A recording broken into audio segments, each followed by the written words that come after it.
stars, and that's who we are. We are voices. There's nothing to fear. Explode in your rear. Feel our voices.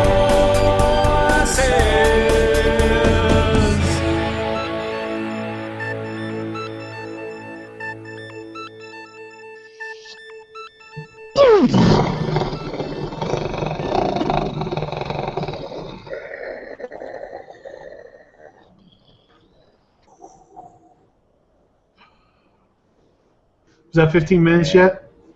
Good night, everybody. Oh, we can keep going. I'll Just get one the whole hairball out. One whole segment. Nothing but mouth explosions. Whole segment. It fits with the kids who are posting, 3 days worth of the old cell phone ring from the Motorola StarTAC. Oh, We need that in the background all the time. No, the one that I actually played for a while was 24 hours of the background noise from the Enterprise D from Star Trek Next Generation, or it was just like the hum of the nacelles the whole time. Ooh. Yeah. I used to play that every once in a while because I like a little bit of white noise in the background. Yeah, that's soothing. I'd probably put that, at bedtime and listen to the Enterprise, lulling me to sleep. Yep, or when I'm doing maths, because that's when you need your science. It's on the Enterprise. That's right. You can't get to the Enterprise without your maths, kids. Do your maths. Eat your vegetables. And listen to Voice of the Republic. This is Ed. And this is Carl. I'm super. Thanks for asking. And Carl is joined tonight by...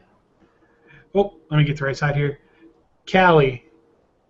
Hello, Callie. I don't know why she just decided to start camping out back here, but something she's been doing the past couple days. So Callie is hanging out on the back of Carl's chair like a really exotic headrest. Yeah, I guess she's kind of like me. Like, just once you reach a certain age, you're just like, zero fucks given, whatever. Right. Because she's like 15 years old, which is like 190 in cat years or something. I don't know.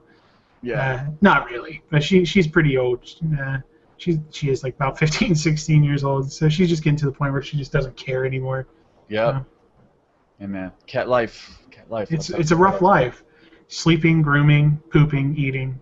And just the attitude all the time. That's work. Yeah, it's not easy. I mean, I know how I feel when I feel like I'm on all the time, after a long weekend of being around people. And it's rough being a cat. It is, telling you. But, hey, for you guys, I want to say we had a little post-show feedback regarding the last week's show of Backyard Adventures. So we got a couple more stories out of people, which was really cool to hear. Just stuff you guys got into, especially in terms of mischief and crime. Maybe not crime, but... There's probably is a little bit of it, but not felony, like misdemeanor. Yeah. Like trespassing or something like that. Yeah, totally. So tonight we and this may roll into something we could keep going in the future, and it's about rebooting stuff. So we're gonna be looking at sci-fi movies that we think could be brought back and done proper. Modern update. We've got the technology. Hopefully, better writers. I'm not talking about Michael Bay Productions. Yeah. And we'll see here. Before we get into it, here's the problem that I had the most with this, because I was still picking movies up to like 10 minutes ago, like right before we were recording, because honestly, I don't want to see a lot of these touched by modern hands. There's a lot of these movies that I'm like, oh man, it'd be really cool to see this movie, but then you're just like, man, with the Hollywood method the way it is nowadays, like you wouldn't get the same creative freedom that a lot of these older kind of cool sci-fi movies would get, and it'd be a studio production where there's a bunch of people like saying like, oh no, you can't do this, or you have to hire this person, or and you wouldn't get these happy little quirky movies that so many of us love. Like, because I'm going to tell you right off the bat, Big Trouble in Little China and Buckaroo Banzai and Remo Williams do not appear because I talk about them too much. So, but those are like the ones I thought, and in my head I was like, man, I wouldn't want anyone to touch those these days, because I would just be afraid they'd fuck them up. So. Totally understand. Yeah, there's plenty of things that I also felt were so iconic, like those. Even in so the genre we're going to really talk about tonight is sci-fi, but there are like certain. Half the problem is like there's sci-fi movies that are iconic. Like I don't see the point in redoing Predator, even though I'm sure it's going to happen within 10 years. Although you could just keep making more. Yeah.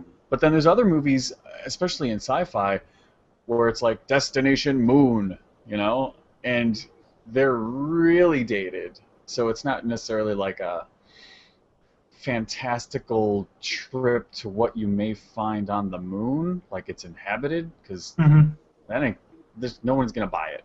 So that's not really going to happen. Exactly. And no one's going to buy a face in the moon getting a space capsule in the eye. Everyone knows better now. So I think that may be a challenge. Let me work on that screenplay. That's right. That's your challenge, Vorons. Write that screenplay, Yes. one that'll get picked up. Yes. But I will tell you, it's really funny because I'm talking about like all these franchises I don't want people to touch and it's really strange that this would be my first pick for movies. It's All right. Ghostbusters. No shit.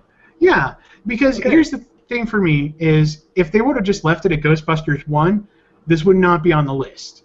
But Ghostbusters 2, not saying it was awful, but it was clearly a sequel cash-in sort of thing. Wasn't as good as the first one. Better than Caddyshack 2. So it's not the worst out there. But, so like it's not a sacred franchise in that regards to me. So I would like to see a Ghostbusters, not a full reboot, have cameos of like the original cast that are still alive in it. And we've talked about it, I think, on the show before, and if not, we've talked about it privately. But I would love to see them bring in like the new generation of Ghostbusters and kind of start it into like a little bit of a franchise that can kind of grow. But it would have to be like really, really special people working on it. It's one of those things that I wouldn't trust it to just anyone, and I would want like maybe about 3 or 4 movies out of it, but not stretch it out. Like have a clear vision going into it, having like a plot established for 2 or 3 movies, and then just bust through it. So. Okay, so really, are you talking about a sequel or redoing everything but with new characters? It's kind of a combination between a reboot and a sequel. I mean, because to me a sequel really is like, for me, is when you bring back the original cast. It's a exact continuation, things like that. This one, you could even take liberties saying it's a reboot, and ignore some of the stuff that's been established in the canon, like, even though they're not technically canon, like the cartoons and the comic books and the video games and the second movie, like almost do kind of a Brett Ratner sort of thing with what he did with Superman Returns, only do it well. Yeah. So I was thinking about even Star Trek, Abrams' Star Trek, where it's a reboot, but there's still Spock. Yeah, So- it's still kind of connected, and that's where I would see Ghostbusters fitting in, because I wouldn't want a full reboot where like Ghostbusters never happened, because I think that's first off a waste of amazing talent, because you have some really amazing people still alive from that movie, cast and crew. So it would be a waste not to bring those people on in some way or another, kind of like what they did with, like you said, Star Trek. Having Leonard Nimoy saying like, "Hey, I'd love to be in it," you don't say no to that. You find a way to work it. So. Right. Yeah, that's cool. All right. Who knows? I mean, there's still rumors of the next Ghostbuster, and I'm sure it's gonna pop out eventually. But so the movie I'm looking at is Logan's Run from 1976, and it was done as a TV series. I think it only lasted like 2 seasons, maybe. The premise is far, far, far in the future, like 23rd century. The Earth is, it's not a post-apocalyptic movie per se, but basically people live in these futuristic sci-fi cities, and nobody gets to live till 30 because on their 30th birthday, everybody goes to the main event which is a carousel.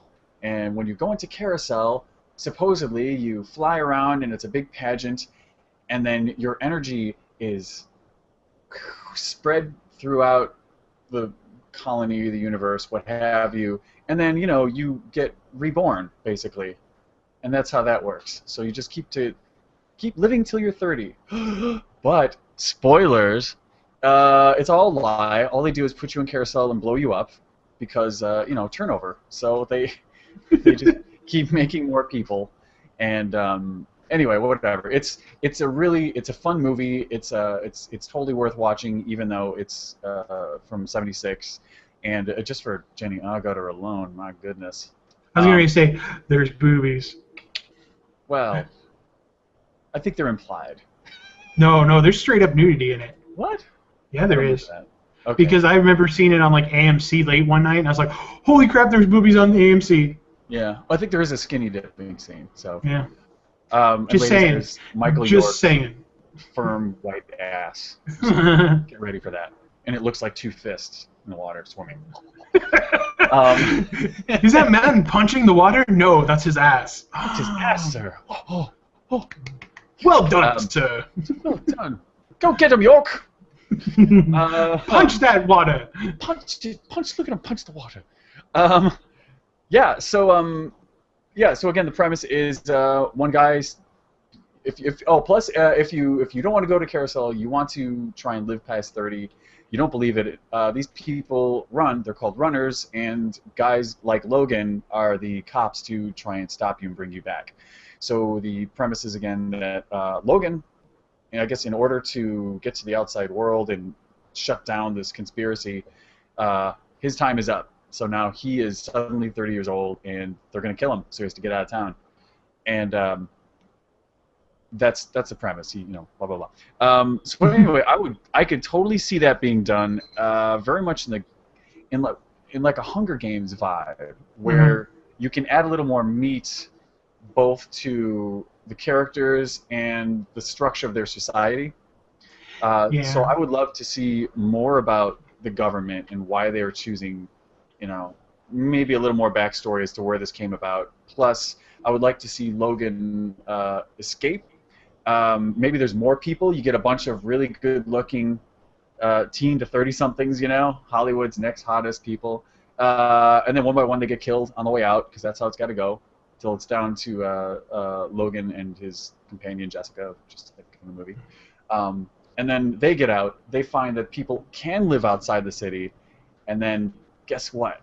They're going to take the city back, because the city's got all the resources, and he's got to free the people. And this is easily a trilogy. You could have the Logan trilogy, Sci-Fi Changes Forever. You're welcome. You're welcome, kids. And nerdy kids. Here's the thing, too, is it's actually based off a book, so I'm sure there's still plenty of original content that wasn't hit upon. And then also after the movie was released, the original writer, William F. Nolan, actually released 2 sequels in novel form. So. Oh, there you go. Cool.